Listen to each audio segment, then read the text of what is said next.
तो आप सभी देखने वालों को नमस्कार। आइए आज फिर से एक नए वीडियो में, और आज मैं आपको बताऊंगा सिंपल साधारण जो सादा ब्लाउज होता है अस्तर वाला, उसको कैसे काटते हैं। एकदम सिंपल तरीका है, साधारण तरीका है, कोई फैंसी तरीका नहीं है, कोई इसमें हिडन कोई ट्रिक नहीं है जो कि मैं आपको नहीं बताऊंगा। जैसे मैं काटता हूँ, देखिए ये कस्टमर का ब्लाउज है, यहाँ पे नाप लगा हुआ है। जो भी मैं आपको बताता हूँ कस्टमर के ही कपड़े बताता हूँ, इसलिए मैं ऐसा कुछ भी नहीं बताऊंगा जो कि आपके काम में नहीं आएगा। तो अगर चैनल पे नए होंगे, फेसबुक पे देख रहे होंगे तो फॉलो कर लीजिएगा, सब्सक्राइब यूट्यूब पे देख रहे होंगे तो सब्सक्राइब कर लीजिएगा, वीडियो को लाइक कर दीजिएगा। और इसमें अगर आपको कोई डाउट होगा तो कमेंट करके पूछिएगा, मैं बताऊंगा। और कुछ आपको जानना होगा सिलाई के बारे में, वो भी बताऊंगा, कमेंट कीजिएगा। तो चलिए शुरू करते हैं। देखिए ये ब्लाउज है और ये अस्तर है। इसको मैं पूरा बता दूं, ये एक अस्तर ब्लाउज है। लंबाई इसमें 1 इंच कम रहेगा, जो ब्लाउज की लंबाई है। ये जो नया बनेगा उसमें 1 इंच कम रहेगा। बैक गला 9 इंच रहेगा, बाकी सेम नाप रहेगा। इन्होंने कहा था पहले रूबी अस्तर लगाने की, लेकिन बाद में इन्होंने फोन करके मना किया था कि रूबी अस्तर नहीं रहेगा, इसलिए रूबी अस्तर नहीं है। ये जो नॉर्मल जो कॉटन अस्तर होता है वही अस्तर है। चलिए सबसे पहले जब आप ब्लाउज अस्तर को बिछा लेंगे, प्रेस कर लेंगे, सबसे पहले देखिए नीचे का ये निशान लगता है। ये मोड़ का निशान होता है, मार्जिन का नीचे का। उसके बाद अगर जब आपके पास नाप है तो आप नाप नाप के रखेंगे। सबसे पहले इसका लंबाई नापेंगे।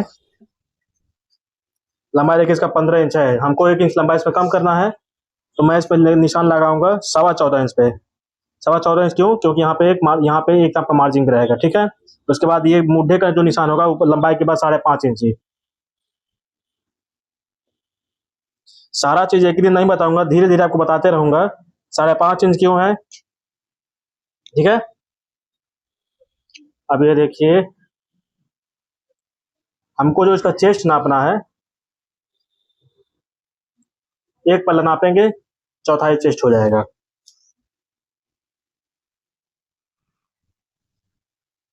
ये है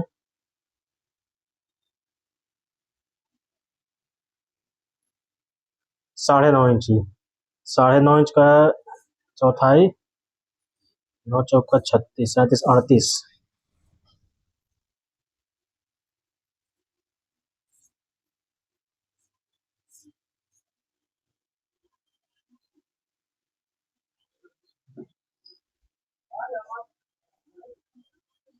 देखिए जो इसका, हम जब भी जैसे ब्लाउज का जब भी चेस्ट नापते हैं तो अक्सर आप ब्लाउज देखिएगा कि जो जो ये जो पल्ला होता है ये चौथाई होता है चेस्ट का। जितना भी चेस्ट रहता है, हमारी 40 इंच कमर है तो ये आपका पल्ला 10 इंच रहेगा। तो मैं जब भी नापता हूँ, मैं एक पल्ला नाप लेता हूँ, उसी का मैं चौथाई निकाल लेता हूँ। तो इसमें देखिए 9.5 इंच है ये, तो 9 चौका 36, 37, 38, 38 इंच इसका चेस्ट हो गया।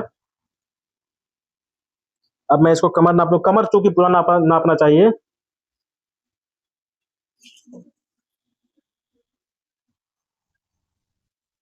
कमर इसका है 34 इंची, ठीक है। यहाँ पे 34, 38 इंच चेस्ट हो गया, 34 इंच कमर हो गया। अब इस नाप का काम खत्म हो गया, सिर्फ हम इसमें से अच्छा गला भी इसका 9 इंच है ही, तो गला भी नहीं नापना है, ठीक है। अब देखिए 38 का चौथाई कितना होगा, 9 चौका 36, 37, 38, 9.5 इंच पे यहाँ पे निशान लगा लेंगे। गला चूंकि इसका 9.5 इंच है, चेस्ट इसका 38 इंच है, तो कंधा हम लगाएंगे 5.5 इंच पे। यहाँ से 5.5 इंच हो गया और यहाँ से 2.5 हो गया, ठीक है। ये 5.5 और ये 2.5। इसके आगे का जो डिटेल है मैं धीरे धीरे बताता रहूंगा, एक ही दिन बता दूंगा तो समझ में नहीं आएगा।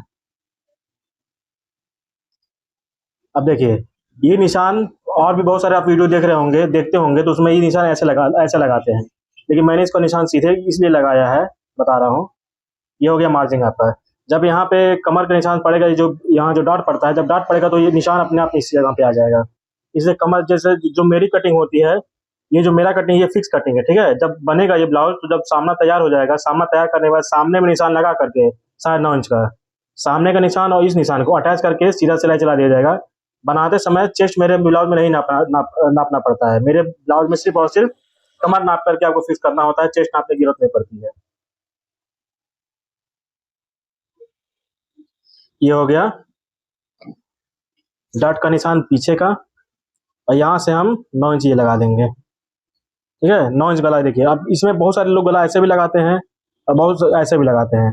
तो जब हम जैसे जिस भी तरीके से हम नापते हैं गले को, जब भी हम ब्लाउज को अगर नापना होगा हमको गला, तो हम गला ऐसे रख करके ऐसे ही नापेंगे गले को। जब हम ऐसे नापेंगे गले को, तो हमको ऐसे लगाना भी तो चाहिए। मान लिया हम ऐसे नाप दिए, ऐसे लगा रहे हैं तो उस पर डिफरेंट आ जाएगा ना। इसलिए हम 9 इंच गला यहाँ पे, यहाँ एक चाप का मार्जिन छोड़ने के बाद 9 इंच गला मैंने यहाँ पे लगा दिया है। ठीक है, अब ये निशान लग चुका है, अब मैं इसको काटूंगा। तो सबसे पहले कटिंग आपको कहाँ करना है, यहाँ पे, इस जगह पे। देखिए मार्जिन जो है आपका, मार्जिन छोड़ करके इतना जो फालतू कपड़ा उसको निकाल दीजिए। यहाँ से गला ऐसे निकाल दीजिए।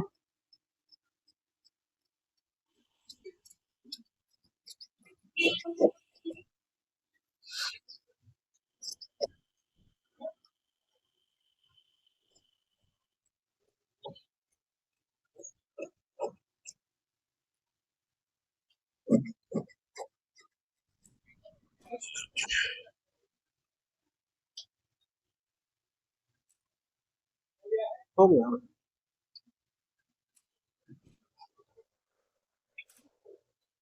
बैक मेरा हमारा कट चुका है, इसको हटा करके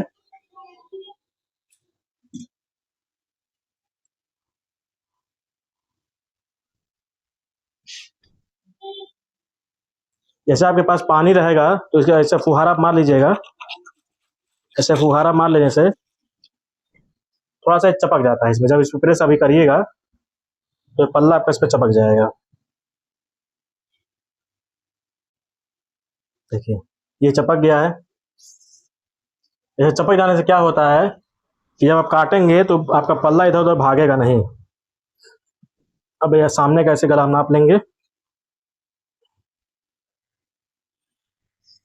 6.5 इंच ही। अब देखिए नाप में गला 6.5 इंच ही है, लेकिन मैं इसको काटूंगा 7 इंच पे।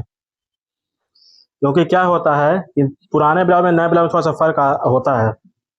अगर मैं इसको 6.5 पे काट दूंगा तो गला हो छोटा हो जाएगा। इसे कपड़े के हिसाब से, समय के हिसाब से, सिचुएशन के हिसाब से आपको चेंज करना पड़ता है हमेशा। एक ही मेथड पे आप नहीं चल पाएंगे। मेथड आपको हर ब्लाउज में, हर नाप में आपको चेंज करना पड़ता है। इसलिए बेसिक जो मैं आपको अभी बता रहा हूँ ये बेसिक है।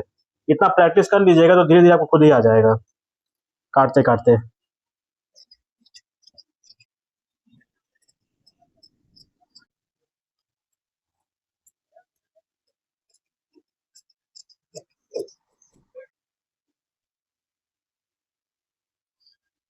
सामना कट चुका है। सामना पे हमने यहाँ पे जब ये इसको रखा था तो यहाँ पे एक चाप का मैंने मार्जिन दिया था। बटन पट्टी और हुक पट्टी जो हम लोग लगाते हैं यहाँ पे, एक चाप जो जिसमें दबता है वो उसके लिए। और यहाँ पे जो मैंने ये एक चाप का मार्जिन इसलिए दिया था, यहाँ पे और यहाँ पे जो डॉट पड़ता है तो वो एडजस्ट कर लेता है। ठीक है, अब हम यहाँ पे काटेंगे इसका खड्डी। खड्डी बोलते हैं, हाला बोलते हैं, गहराई बोलते हैं। ये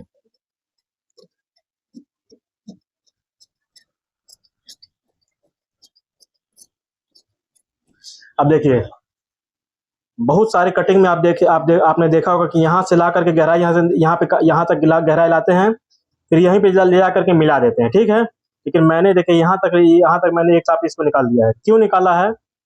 जब यहाँ पे हम ये डाट मारेंगे, जैसे डाट ये मारेंगे तो ये पल्ला थोड़ा सा और ऊपर आता है। ठीक है, जब यहाँ पे डाट मारते हैं तो ये भी इधर खसकता है, ये भी इधर खसकता है। जब ये खसकता है, अगर इस मार्जिन को आप यहाँ से नहीं निकालेंगे तो ये जो आपका बैक रहेगा, बैक से ऊपर चला जाएगा। ठीक है, इसलिए इसको इसलिए इसको हम हल्का सा ये एक चाप हम निकाल देने से ये जहाँ पे आपका बैक रहेगा उसी जगह पे ये जाकर फिक्स हो जाएगा। ये बहुत छोटी छोटी जानकारियां होती हैं जो कि काम करते करते करते करते धीरे धीरे आता है। पहले मुझे भी नहीं आता था। वो जब आप कोई भी काम करते हैं तो जीवन भर उसमें सीखना पड़ता है, सीखते ही रहते हैं हम लोग, अभी भी सीख ही रहे हैं। बेसिक एक बार आप जान जाइएगा, बेसिक जानने के बाद फिर आप काम करते रहेगा, उसी में सीखते रहिएगा। जैसे डॉक्टर बोलते हैं ना कि डॉक्टर कभी भी काम नहीं करते, वो अपने अपने काम को प्रैक्टिस बोलते हैं, प्रैक्टिशनर।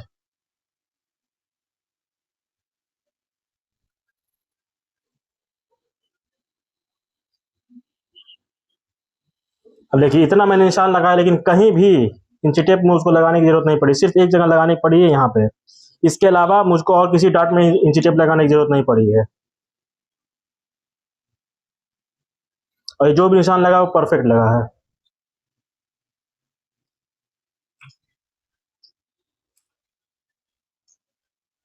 इस तरीके से निशान हम उधर भी उठा लेंगे।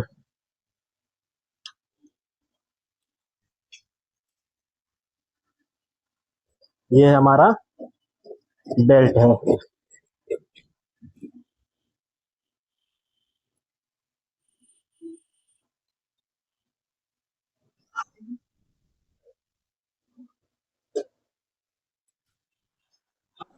अब हमको निकालना है बांह।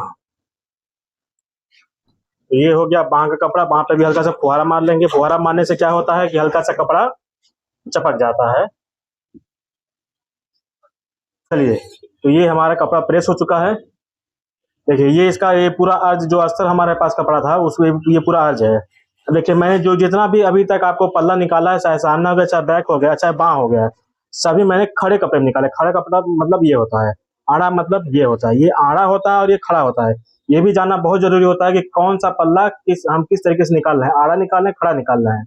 सिलाई के मामले में आड़ा खड़ा बहुत मायने रखता है। तो कोशिश ये कीजिए कि अगर कस्टमर का कपड़ा बना रहे हैं और पैसा ले रहे हैं, तो कोशिश ये कीजिए कि कपड़े जितना भी आप कपड़ा निकालें, जो भी पल्ला है, सामना है, बैक है, आस्तीन है, जो भी है, खड़ा में निकालने की कोशिश करें, आड़े में निकालने की कोशिश ना करें। आड़ा कपड़ा थोड़ा सा कमजोर होता है और खड़ा कपड़ा मजबूत होता है। यहाँ पे भी हम सबसे पहले निशान यही लगाएंगे, ये मोड़ का मार्जिन हो गया। अब इसमें हमको कुछ नहीं करना है। अगर आपके पास नाप है, ठीक है, नाप को, चूंकि ये नाप जो है बाँह सेम है, लंबाई के इंच कम हो गया, बैगला 9 इंच हो गया, बाकी सेम नाप हो गया, यानी कि सेम नाप मतलब आस्तीन में सेम नाप है, ठीक है। तो बाँह को ऐसे हम रख लेंगे इस पे। देखिए यहाँ पे ऐसे, यहाँ पे ये रख लिए, ये आप मोहरी का निशान लगा लिए, ये आप लंबाई का निशान लगा लिए, और ये जो भी आप मुड्ढा है वहाँ का निशान लगा लिया। अब देखिए एक चीज इसमें ध्यान दीजिएगा, मैंने नाप के हिसाब से मुड्ढा का निशान लगाया है, ठीक है। और जो मेरा जो जो जो हम बैक काटे हैं, बैक कहाँ गया, देखिए ये बैक हो गया, ठीक है। अभी मैं काट के आपको दिखाऊंगा। जो मैंने इसका बैक काटा है, ये नाप के हिसाब से नहीं काटा, ये मैंने अपने हिसाब से काटा है। और ये नाप के हिसाब से जो इसका ये जो निशान है, ये नाप के हिसाब से है। तभी मैं दोनों आपको मिला कर दिखा दूंगा। लगभग परफेक्ट आएगा, लगभग परफेक्ट आएगा, बहुत ज्यादा अंतर नहीं आएगा। अगर अगर अंतर आना भी होगा तो लगभग परफेक्ट आएगा। अभी अब मैं आपको दिखाता हूँ।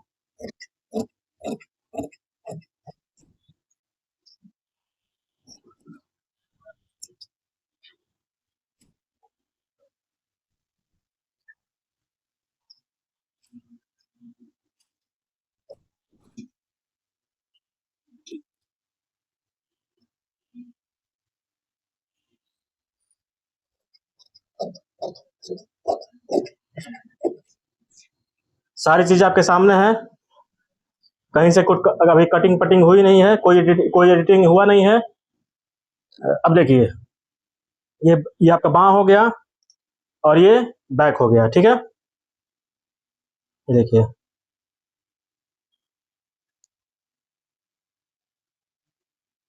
इस कुटके से ये कुटका मैंने मिला दिया और यहाँ से इसको भी मैंने यहाँ मिला दिया। देखिए एकदम बराबर बैठा है, एकदम परफेक्ट बैठा है, कहीं से कोई ढीला टाइट कुछ भी छोटा बड़ा नहीं है इसमें।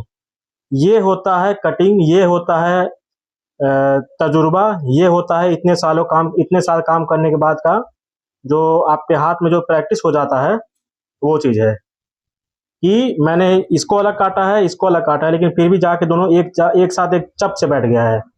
तो अगर आप मेरे वीडियो पे बने रहेंगे और अगर आप सिलाई सीखना चाहते हैं तो मेरे वीडियो पे बने रहिएगा।